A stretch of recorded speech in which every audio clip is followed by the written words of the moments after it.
स्वर्ग जाना तो चाहते हैं लेकिन मरकर नहीं जाना चाहते कि मरेंगे स्वर्ग में जा करके तो बड़ा दुख होगा, बड़ा कष्ट होगा। कि अगर चले गए, मर गए तो बात अलग है, लेकिन अगर जिंदा जी पहुंच जाए ना, बिना दर्द हुए, बिना शरीर छोड़े, बिना कष्ट के, बिना परेशानी के, बिना कुछ भी भजन किए, बिना स्मरण किए, बिना पुण्य किए, बस पहुंच जाएं, ऐसे कैसे उड़े और पहुंच जाएं। क्योंकि बहुत लोग ये समझते हैं, पांडवों के बारे में बड़ी मिथ्या भ्रम है कि वो स्वर्ग चले गए, सह शरीर चले गए, तो लोग कल्पनाएं करते रहते हैं। मुझे बद्रीनाथ के अंदर कुछ लोग मिले, मैंने कहा कहाँ जा रहे हो?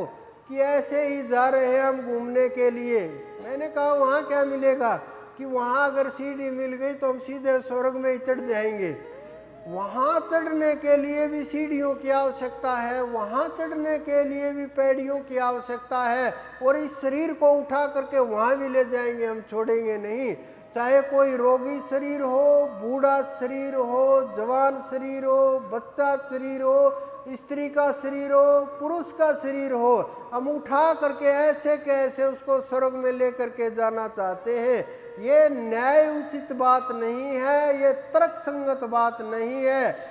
ये जो स्थिति है उस परम चेतना की, उसके अनुसार चलने वाली बात नहीं है, ये प्रकृति के अनुसार चलने वाली बात नहीं है, ये उस परम चेतना के बनाए नियम के अनुसार नहीं है। क्योंकि आप मर करके स्वर्ग जा पाओगे और इस शरीर को छोड़ करके स्वर्ग जा पाओगे। ये मर करके इसलिए शब्द का उपयोग किया मैंने, क्योंकि जब आप ध्यान के अंदर जाते हो, समाधि को भी मृत अवस्था ही योगियों ने माना है कि समाधि में जो चले गए वो मरे हुए के ही समान हो गए। क्योंकि वहाँ श्वास भी रुक जाती है, बहुत बार, कई बार सांस गहरी हो जाती है, अनुभव नहीं होता, धड़कन बंद हो जाती है, खून का दौर रुक जाता है। डॉक्टर भी ये बोल देते हैं कि इसका शरीर छूट गया, शरीर मृत हो गया। सब जांच पड़ताल परख के बाद वो श्वासों को छोड़ता है, वापिस शरीर का खून का सर्कुलेशन चलने लगता है और काम फिर शुरू कर देता है शरीर। इसी प्रकार से अगर आप सोचते रहे, कल्पना में खोए रहे कि बस युधिष्ठिर जी के साथ एक कुत्ता चला गया, बाकी कोई पांडव यहाँ पड़ा, कोई यहाँ पड़ा, कोई यहाँ पड़ा, वो निशानियाँ बनी हुई हैं। जब आप जा करके देखोगे कि वो यहाँ गिरे, वो यहाँ गिरे, वो यहाँ गिरे, कि वो चला गया, मैं भी साथ होता तो हाथ पकड़ के चला जाता, बड़ा पीछे रह गया। ये तरीका नहीं है वहाँ जाने का। ये भ्रम में फंसे हुए लोग हैं, जिनके सारथी स्वयं श्री कृष्ण हैं, जिनके ज्ञानदाता स्वयं श्री कृष्ण हैं, जिनको नर के रूप में जाना जाता है कि ये नर थे और वो नारायण थे। इतनी श्रेष्ठ ऊंची आत्मा, इतनी श्रेष्ठ ऊंची चढ़ाई, जिनके साथी स्वयं इतने जागृत महापुरुष हैं। ब्रह्मांड आज भी उनके आगे पानी भरता है। कितनी ताकत होगी उनके अंदर, कितने योगियों के ईश्वर वो, जिन्होंने इतना तेज प्राप्त किया अपने अंदर कि सारे ब्रह्मांड को हिला करके रख दिया।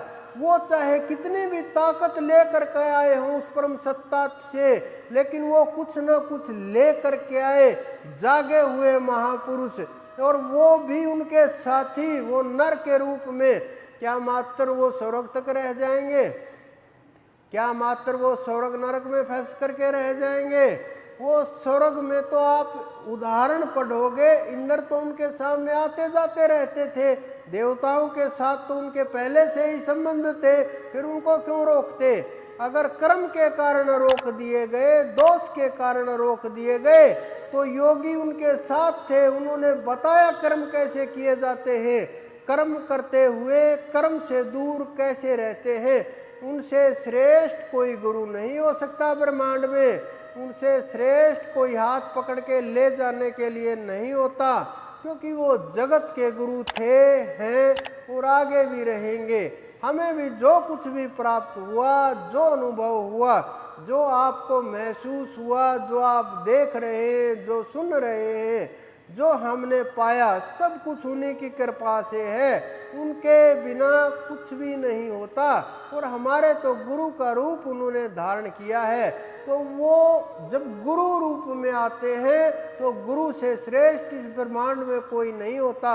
लेकिन जब बात परम तत्व की आती है, जब बात उस श्रेष्ठ उस अनंत की आती है, तो उनकी छवि थोड़ी फीकी लगने लगती है और उनको संसार अपने मन अनुसार जो उन्होंने पात्र पैदा किए, मन अनुसार लिखा, मन अनुसार चला, मन अनुसार कहा, लोगों ने वहाँ बहुत सी भ्रांतियाँ पैदा हुई, बहुत से अनेकों अनेक प्रकार के विकार पैदा हुए, अनेकों अनेक प्रकार की सांसारिक वस्तुएं पैदा हुई और मानव के अनुसार सारी चीज़ें ढालते गए। हम आश्चर्य की बात है, हम उन श्रेष्ठ महापुरुषों को, उन श्रेष्ठ देवियों को बस हम केवल छोटी बच्चियां ही मानते हैं। आज से नहीं, सैकड़ों हजारों सालों से मात्र उनको बच्चियां ही मानते हैं, बड़ी क्यों नहीं मानते। युवावस्था में हमें आज भी वो स्वीकार नहीं है, क्यों नहीं है। जब हम फोटो बनाते हैं, जब हम उनकी पूजा करते हैं, तो हमें वो सजी धजी 16 श्रृंगार वाली चाहिए। उनके बूढ़े बूढ़े क्यों नहीं होते वो, हमें वो बुजुर्ग रूप में क्यों स्वीकार नहीं है, हमें वो उसी रूप में क्यों स्वीकार है, क्योंकि हमें मनमाना रूप चाहिए, हमें मन के अनुसार चाहिए, मन के अनुसार सारा खेल चाहिए।